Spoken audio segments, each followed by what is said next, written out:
السلام عليكم ورحمة الله وبركاته.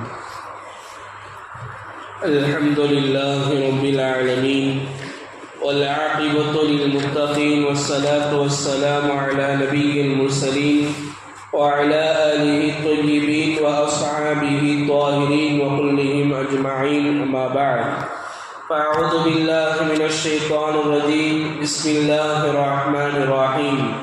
فقال الله عز وجل: عبس وتولى أن جاءه الأعمى. صدق الله المولى العظيم. وقال نبينا صلى الله عليه وسلم: إن الله رفيق يحب الرفق في الأمر كله. فقال عند من يحرم الرفق يحرم الخير. رواه مسلم. صدق الله المولى العظيم وصدق رسوله النبي الكريم، ونحن على ذلك من الشاهدين والشاكرين والحمد لله رب العالمين. கண்ணியத்திற்கும் மிகுந்த மரியாதைக்கும் உரித்தான அல்லாஹுவின் நல்லடியார்களே, அல்லாஹுவின் மாபெரும் கிருபையினால் இன்றோடன் தராவி தொழுகையில் 29 ஜுஸுகள் முடிவடைந்திருக்கிறது. அல்ஹம்துலில்லாஹ். மீதமுண்டான குர்ஆனுடைய வசனங்களை கேட்கக்கூடிய பாக்கியத்தை அல்லாஹ் நம் அனைவர்களுக்கும் தந்தல் புரிவானாக. ஆமீன். கண்ணியத்திற்கும் மிகுந்த மரியாதைக்கும் உரித்தான அல்லாஹுவின் நல்லடியார்களே, இன்றைக்கு ஓதப்பட்ட சூறாக்களில் மூன்றாவதாக ஓதப்பட்ட சூரா அபஸ வ தவல்லா என்று ஆரம்பிக்கக்கூடிய அந்த சூரா. அல்லாஹ் ஜல்ல ஷானஹு தஆலா இந்த இடத்திலே யாரை பற்றி சொல்கிறான்? அபஸ வ தவல்லா, கடுகடுத்தார், புறக்கணித்தார். அன்ஜாஅஹுல் அஅமா, அதாவது கண்ணு தெரியாத ஒரு மனிதர் உங்களை தேடி கல்வியை கற்றுக்கொள்வதற்காக வருகிற பொழுது அவர் கடுகடுத்தார், அவர் புறக்கணித்தார் என்பதாக அல்லாஹ் ஜல்ல ஷானஹு தஆலா பேசுவான். இதை யாரை பேசுவான் என்று சொன்னால், நபி ஸல்லல்லாஹு அலைஹி வஸல்லம் அவர்கள் உத்பா, ஷைபா, அபூ ஜஹல் இந்த 3 அல்லாஹ்வுடைய விரோதிகளிடத்திலே மார்க்கத்தை பற்றி, தீனை பற்றி தாவத் கொடுத்து கொண்டிருக்கும் பொழுது இந்த கண்ணு தெரியாத சஹாபி ஹஜ்ரத் அப்துல்லாஹ் இப்னு உம்மு மக்தூம் என்று சொல்லப்படுகிற கண்ணு தெரியாத சஹாபி, இஸ்லாத்தை ஏற்றுக்கொண்ட சஹாபி, மார்க்கத்தை கற்றுக்கொள்வதற்காக வேண்டி நபியை தேடி வருகிற பொழுது அந்த மனிதர் வந்து சொல்லுவார்: யா ரசூலல்லாஹ், அல்லாஹ் உங்களுக்கு என்ன கல்வியை கற்றுக் கொடுத்தானோ அதை கற்பதற்காக வேண்டி நான் உங்களிடத்தில் வந்திருக்கிறேன், எனக்கு மார்க்கத்தை கற்றுக் கொடுங்கள் என்பதற்காக வேண்டி, கேட்பதற்காக வேண்டி வருகிற பொழுது நபி ஸல்லல்லாஹு அலைஹி வஸல்லம் அவர்கள் அந்த மக்கத்து காஃபிர்கள் தலைவர்களிடத்திலே, உத்பா, ஷைபா, அபூ ஜஹல் போன்றவர்களிடத்திலே மார்க்கத்தை பற்றி சொல்லிக் கொண்டிருப்பார்கள். அதாவது நபி ஸல்லல்லாஹு அலைஹி வஸல்லம் அவர்கள் அவர்களுக்கு சொல்லிக் கொடுக்கக்கூடிய அந்த நோக்கம் என்னவென்றால், இவர்கள் இஸ்லாத்திற்குள் வந்தால் இஸ்லாம் கொஞ்சம் பலம் பெறும் என்பதற்காக வேண்டிதான் நபி ஸல்லல்லாஹு அலைஹி வஸல்லம் அவர்கள் அவர்களிடத்திலே தாவத் கொடுத்து கொண்டிருப்பார்கள். இந்த நேரத்தில் இவர் வருகிறாரே என்பதாக நபி ஸல்லல்லாஹு அலைஹி வஸல்லம் பார்த்துட்டு என்ன செஞ்சிருவாங்க? முகத்தை திருப்பிடுவாங்க.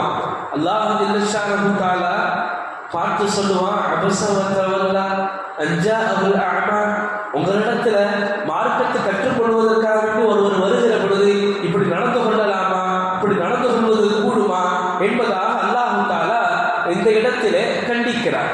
நபி ஸல்லல்லாஹு அலைஹி வஸல்லம் அவர்களுக்கு இந்த விஷயத்தை அல்லாஹ் புரிய வைக்கிறான்: இப்படி நீங்கள் கடுகெடுக்காதீர்கள். ஏன்னா அவர் மார்க்கத்தை கற்ற இஸ்லாமியராக அவர் வருகிறார். நீங்கள் யாருக்கு தாவத் கொடுக்கிறீர்களோ இவர்களெல்லாம் மார்க்கமும் வேண்டாம், முஹம்மது வேண்டாம், அல்லாஹ் வேண்டாம், நாங்கள் மார்க்கத்தை எடுத்துக்கொள்ள மாட்டோம் என்று அவர்களுடைய உள்ளத்தில் அதை சொல்லிக்கொண்டு நீங்களே விரோதியாக இருந்து கொண்டிருக்கிறார்கள். அவர்களுக்கு நீங்க இவர்தான பார்க்கணும் என்பதாக அல்லாஹ் ஜல்ல ஷானஹு தஆலா ஆயத்தை இறக்கி வச்சார். உடனே நபி ஸல்லல்லாஹு அலைஹி வஸல்லம் அவர்கள் என்ன செஞ்சாங்கன்னா, அந்த சஹாபி தேடி ஓடுதாங்க. அந்த சஹாபி தேடி ஓடுதாங்க, அவருக்கு கண்ணியம் கொடுத்தாங்க. சொல்லப்படுகிறது, எப்பொழுதெல்லாம் அந்த சஹாபி நபியினுடைய தர்பாருக்கு வருவாரோ அப்பொழுதெல்லாம் சொல்வார்கள்: யார் சம்பந்தமாக அல்லாஹ் என்னை கண்டித்தானோ, என்னை எச்சரித்தானோ அப்படிப்பட்ட மனிதரே வருக, உன்னுடைய வர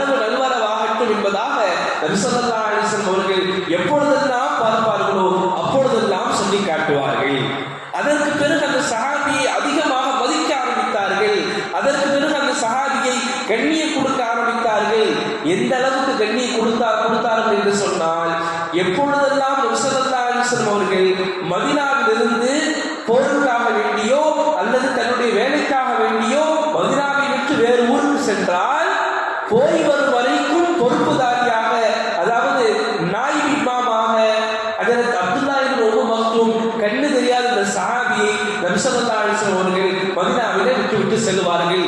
ஏறத்தாழ 13 தடவைகள் நடந்திருக்கிறது. இதே போல இப்போ 13 தடவை நபியினுடைய இடத்துல நிற்கிறோம். நபி இருக்கும் பொழுது நபியுடைய ஸல்லல்லாஹு அலைஹி வஸல்லம் அவருடைய இடத்துல நிற்கணும்னு சொன்னா அவருக்கு எந்த அளவுக்கு நபி ஸல்லல்லாஹு அலைஹி வஸல்லம் மதிப்பு கொடுத்திருப்பாங்க. அதற்கு பிறகு நபியினுடைய வாழ்க்கை எப்படி தெரியுமா? எப்பொழுதுமே மிருதுவாகவே நடந்து கொள்வார்கள். எப்பொழுதுமே மிருதுவாக. என்னை அடித்தாய், என்னை திட்டினாய், என்னை ஏசினாய், நீங்க நாங்க சிந்திச்சு பார்க்கணும். என்ன ஒருத்தர் திட்டுனாம என்ன செய்யணும்? பாவ வைக்கிறோம். என்ன கொஞ்சம் அவமரியாதை கொடுத்து விட்டால் அவனை எதையாவது செய்து விட வேண்டும், கோபம் வருகிறது, அவனின் மீது வேகம் வருகிறது, அவனை பழிவாங்கி ஆக வேண்டும் என்கிற அந்த குரோதம் வருகிறது. நபி ஸல்லல்லாஹு அலைஹி வஸல்லம் அவர்கள் எல்லா நேரத்திலையும் மிருதுவாக இருந்தார்கள். இன்னைக்கு நாங்கள் எடுத்துக்கொள்ள வேண்டிய விஷயம் என்ன? முதலாவது விஷயம், நான் மிருதுவானவனாக மாற வேண்டும். ஏன் தெரியுமா? நபி ஸல்லல்லாஹு அலைஹி வஸல்லம் சொன்னார்கள், இன்னல்லாஹ ரஃபீகுன், அல்லாஹ் தஆலா ரொம்ப மிருதுவானவன். யுஹிப்புர் ரிஃப்க, யுஹிப்புர் ரிஃப்க, அல்லாஹ் விரும்புறது எதன்னா ஃபி குல்லி அம்ரின், அல்லாஹ் எல்லா விஷயத்திலேயும் நீங்க மிருதுவாக நடந்து கொள்ளுங்க, நீங்க கடினமாக நடந்து கொள்ளாதீர்கள். ஒரு தடவை ஹாரூன் ரஷீத் பாதுஷா என்பதாக நினைக்கிறேன், அல்லது மாமூன் ரஷீத் பாதுஷா, அந்த அரசரிடத்துல ஒரு மனிதர் கொஞ்சம் கரடு முரடாக அவருடைய தவறை சுட்டி காட்டுகிறார், கொஞ்சம் வேகமாக சுட்டி காட்டுகிறார். இவர் இஸ்லாமிய பாதுஷா, மிக நல்லவர், நல்ல மனிதர். அந்த மனிதர் தன்னுடைய குறையை பற்றி கொஞ்சம் கடுமையாக அதை அந்த விமர்சனத்தை முன்வைக்கிற பொழுது பாதுஷா என்ன செய்வாங்க? அரசர்னா, என்னையவா நீ கேள்வி கேட்கிற, உன்னை நான் ஜெயிலுக்கு அனுப்பிடுவேன், உன்னுடைய உடல்ல உயிர் இல்லாமல் ஆக்கிடுவேன் அதட்டுவாங்க. அவங்க என்ன சொன்னாங்க தெரியுமா? குர்ஆனுடைய வசனத்தை கோடிட்டு காட்டினாங்க. ஏப்பா, அல்லாஹ் தஆலா மூசா நபியையும் ஹாரூன் அலைஹிஸ்ஸலாத்து வஸ்ஸலாம் அவங்களையும் நீங்க ஃபிரௌன்கிட்ட போங்க, ஃபிரௌன் இருக்கிறானே அவன் மாற்றமாக இருக்கிறான், அவன் தன்னை அல்லாஹ் என்று சொல்லுகிறான். யாரிடத்தில் அனுப்புறான்? அல்லாஹ் ஃபிரௌனிடத்துல நபி மூசாவையும் ஹஜ்ரத் ஹாரூன் அலைஹிஸ்ஸலாத்து வஸ்ஸலாம் அவர்களையும் அனுப்புகிறான். அனுப்பி சொல்லுகிறான், அவன் மாற்றத்திலே இருக்கிறான், அவன் தன்னை அல்லாஹ் என்று சொல்லுகிறான், ஆனால் ரப்புக்குமுல் ஆலா என்று சொல்லுகிறான். அவனிடத்தில் நீங்க போங்க, நீங்க போய் என்ன செய்யணும்? அவனிடத்துல சண்டையிடக்கூடாது, அவனை நீங்கள் ஏசக்கூடாது, அவனை நீங்கள் பேசக்கூடாது. நீங்கள் அவனிடத்தில் பேசுகிற பொழுது எப்படி பேச வேண்டும்? கூலாலகு கௌலன் லக்கினா, நீங்க அவன்கிட்ட பேசும் பொழுது நளினமாக பேசுங்க, மிருதுவாக பேசுங்க. யாரிடத்துலங்க? உலகத்திலேயே நம்பர் 1 ஷைத்தானுக்கெல்லாம் ஷைத்தான். நபி சொன்னார்களா இல்லையா? எல்லா சமுதாயத்திலும் ஒரு ஃபிரௌன் இருக்கிறான், அதாவது அட்டூழியம் செய்யக்கூடியவர்களுக்கு ஃபிரௌன் என்று நபி ஸல்லல்லாஹு அலைஹி வஸல்லம் அவர்கள் அடமளித்தார்கள். அப்படிப்பட்ட மனிதனிடத்திலே, தன்னை அல்லாஹ் என்று சொல்லக்கூடிய மனிதனிடத்திலே நீ போய் பேசுகிற பொழுது அல்லாஹ் என்ன சொல்கிறான்? நீ மிருதுவாக பேசுங்க. நீங்க மிருதுவா பேசினா அவர் கொஞ்சம் மாறுவதற்கு வாய்ப்பு இருக்கிறது என்பதாக அல்லாஹ்வே ஃபிரௌனிடத்தில் பேசும் பொழுது இப்படித்தான் நடக்குன்னு சொல்றான். நான் ஒன்றும் காஃபிரும் இல்லை, அல்லாஹ் மறுக்கிறோம் இல்லை, நான் ஒரு முஸ்லீம் பாதுஷா தான், என்கிட்ட பேசும் பொழுது கொஞ்சம் நளினமா பேசுனா என்னப்பா அப்படின்னு ஹாரூன் ரஷீத் பாதுஷா அந்த மனிதத்திலே சொல்லி காட்டினார்கள். இன்றைக்கு நாங்கள் சிந்தித்து பார்க்க வேண்டும். எங்களுக்கு மேலே இருக்கிறவர்களிடத்தில் நாங்கள் எப்படி நடந்து கொள்கிறோம்? எங்களுக்கு கீழே இருக்கிறவர்களிடத்தில் நாங்கள் எப்படி நடந்து கொள்கிறோம்? எங்களுடைய மனைவிடத்தில் நாங்கள் எப்படி நடந்து கொள்கிறோம்? மனைவிமார்கள் எங்களுடைய கணவனிடத்தில் நாங்கள் எப்படி நடந்து கொள்கிறோம்? அதாவது ஒரு மனிதனால் மிருதுவாக வாழ முடியும் என்று சொன்னால் நிச்சயமாக வாழ முடியும். ஏன் தெரியுமா? மிருதுவான தன்மையினால் என்ன கிடைக்கும் தெரியுமா? நபி ஸல்லல்லாஹு அலைஹி வஸல்லம் அவர்கள் சொல்லி காட்டினார்கள், மை யுஹரபுர் ரிஃப்க யஹரபுல் கைர, எந்த மனிதனிடத்தில் மிருதுவான தன்மை இல்லாமலாகுமோ அவனிடத்தில் கைரே இருக்காது. நாங்கள் பார்க்கலாம், உங்களுடைய வாழ்க்கையில பார்க்கலாம், எத்தனை மனிதர்கள் கரடு முரடாக இருப்பாங்க, பார்த்தா மனைவி கூட வாழாது, மனைவி கூட வாழாது. ஏன்? இந்த மனிதனோட யார் வாழ்வா? இவன் எப்ப பார்த்தாலும் எரிஞ்சு விழுவான். என்னைக்காவது நல்ல விதத்துல இவன் பேசுறானா? மனைவி விட்டுட்டு போயிடுவான். சில பேருக்கு கரடு மணலா இருக்கிறவங்களுக்கு கீழே என்ன செய்ய மாட்டாங்க, யாரும் வேலை பார்க்க மாட்டாங்க. ஏன் தெரியுமா? 3 நாள் பார்ப்பாங்க, 4வது நாள் தாக்கு பிடிக்க மாட்டாங்க, ஓடிடுவாங்க. ஏன்? இந்த மனிதர் எப்படி இருப்பாரு? எப்ப பார்த்தாலும் திட்டிக்கிட்டே இருப்பாரு, எப்ப பார்த்தாலும் ஏசிக்கிட்டே இருப்பாரு, பேசிக்கிட்டே இருப்பாரு. நம்ம சின்ன தவறு தான் செஞ்சிருப்போம், அதை பெருசா காட்டுவாரு, 4வது நாளே போயிடுவாங்க. ஆக வேலையாட்கள் என்ன செய்ய மாட்டாங்க, இருக்க மாட்டாங்க. மனைவி அதே மாதிரி கணவன், மனைவி எப்ப பார்த்தாலும் சிறுபூதியா இருக்கிறது. ஹதீஸ்ல என்ன வருகிறது? உன் கணவன் உன்னை பார்த்தால் நீ அவனை சந்தோஷப்படுத்த வேண்டும். இன்னைக்கு எத்தனை மனைவிமார்கள் சந்தோஷப்படுத்துறாங்க? அதாவது இன்னைக்கு ஆண்கள் எல்லாம் சந்தோஷமா இருக்கிறது எப்ப தெரியுமா? மனைவி அவங்க அம்மா வீட்டுக்கு போனதுக்கு அப்புறம் தான் எல்லாம் சந்தோஷமா இருக்கு. ஏன் தெரியுமா? இருந்தாங்கன்னா நம்மளால இருக்க முடியல. ஒன்று பாடா படுத்துறது. சில பேர்ல என்ன செஞ்சாங்கன்னா எங்கிட்டாவது போயிடலாம். ஏன்? எதையாவது சொல்லி எங்கிட்டாவது போயிடலாம். அல்லது நைட்டு தாமதமா வர்றான். ஏன்? வீட்டுக்கு வந்தா மனைவியினுடைய சொல்ல தாங்க முடியறது இல்லை. இப்ப நபி ஸல்லல்லாஹு அலைஹி வஸல்லம் என்ன சொன்னாங்க? அவர் பார்த்தால் உன்னை சந்தோஷப்படுத்துவா. ஆனா இன்னைக்கு எப்படி இருக்குன்னு சொன்னா, மனைவி இல்லாம இருந்தாதான் சந்தோஷமா இருக்கான். மனைவி இல்லாம இருந்தாதான் சந்தோஷமா இருக்கான்.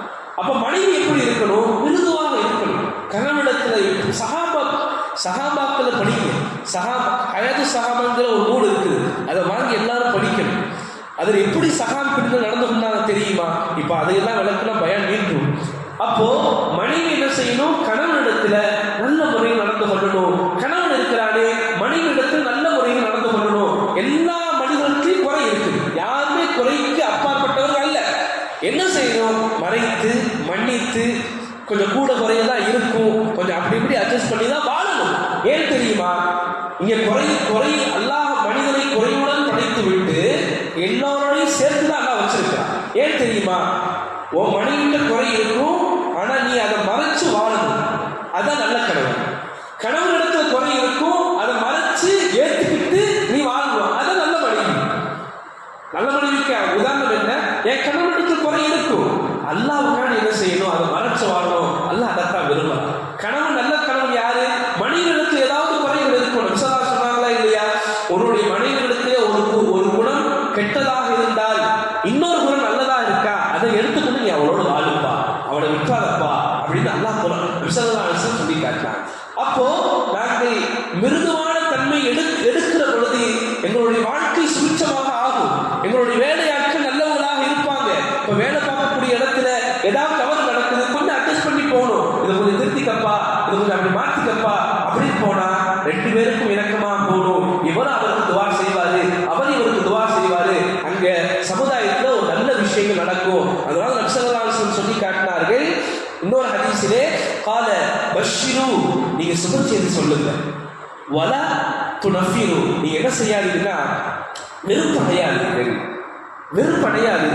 மேலும் சொன்னார்கள், நீங்கள் அவரிடத்திலே விஷயங்களை எளிதாக்குங்க, நீங்க அவங்களை போட்டு சிரமப்படுத்தாதீங்க, அவங்களை கஷ்டப்படுத்தாதீங்க என்பதாக நபி ஸல்லல்லாஹு அலைஹி வஸல்லம் அவங்க சொல்லி காட்டினாங்க. நபி ஸல்லல்லாஹு அலைஹி வஸல்லம் வாழ்க்கையில நிறைய சந்தர்ப்பங்களை பார்க்கலாம். நபி ஸல்லல்லாஹு அலைஹி வஸல்லம் மிருதுவாகத்தான் நடந்தாங்க. ஒரு சஹாபி வந்தார், என்ன கேட்டார் தெரியுமா? யா ரசூலல்லாஹ், நான் விபச்சாரம் செய்யணும், எனக்கு அனுமதி கொடுங்க. யாரிடத்துல? விபச்சாரத்தை ஒழிக்க வேண்டும் என்பதாக வந்த, விபச்சாரம் செய்தால் தண்டனை கொடுக்கக்கூடிய இடத்தில் இருக்கிற, அல்லாஹ்வுடைய கட்டளைகளை முன்வைக்கிற நபியிடத்தை வந்து ஒருத்தர் கேட்கிற, எப்படி இருக்கும்? அதாவது நபி ஸல்லல்லாஹு அலைஹி வஸல்லம் என்ன சொன்னாங்க தெரியுமா? நம்மளால என்ன செஞ்சிருக்கோம்? அல்லாஹ்வுடைய சாபம் மேல இறங்கி எங்க போயின்னு சொல்லியிருக்கோம். நபி என்ன சொன்னாங்க தெரியுமா? சஹாபாக்களை கொந்தளிக்கிறார். நபி ஸல்லல்லாஹு அலைஹி வஸல்லம் அமைதியா அவர் வர வச்சாங்க. அவருக்கு இந்த விஷயத்தை புரிய வச்சாங்க. இது எவ்வளவு பெரிய பாவம். அவருடைய உள்ளத்துல அதை உரைக்க வச்சாங்க. இது எவ்வளவு பெரிய பாவம், நீ யாரிடத்துல கேட்டிருக்கிற? அவர் மனம் மாறினாரு சொல்லப்படுகிறது. அதற்கு பின்னால் அந்த சஹாபிக்கு அது போன்ற எண்ணங்களே வரல. இந்த மனிதன் நல்ல முறைக்கு நல்ல வழிக்கு எது வர வச்சுச்சு? நபியினுடைய மிருதுவான அந்த தன்மை. அந்த இடத்துல நபி ஸல்லல்லாஹு அலைஹி வஸல்லம் கோபப்பட்டிருந்தால் அல்லாஹ் காப்பாற்றணும், அல்லாஹ்வுடைய அதாப் அவர் மீது இறங்கியிருக்கும், அவர் நரகத்திற்கு சொந்தக்காரனாக ஆயிருப்பாரு. இப்ப நபி ஸல்லல்லாஹு அலைஹி வஸல்லம் அவர்கள் அங்க நளினத்தை கையாண்டாங்க, அங்க மிருதுவான தன்மையை கையாண்டாங்க.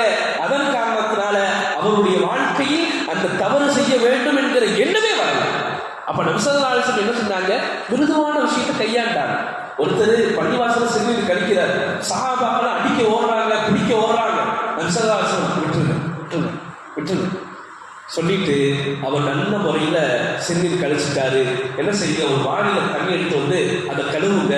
அவர் கூப்பிட்டாங்க, உட்கார வச்சாங்க. எப்பா, நீ சிறுநீர் கழிச்ச இந்த இடம் இருக்குது இல்லையா, இது பள்ளிவாசல். பள்ளிவாசல் எப்படி இருக்கணும், சுத்தமாக இருக்கணும். அங்க நம்ம என்ன செய்யக்கூடாது, அசுத்தப்படுத்தக்கூடாது என்பதாக அவருக்கு புரிய வைக்கிறார்.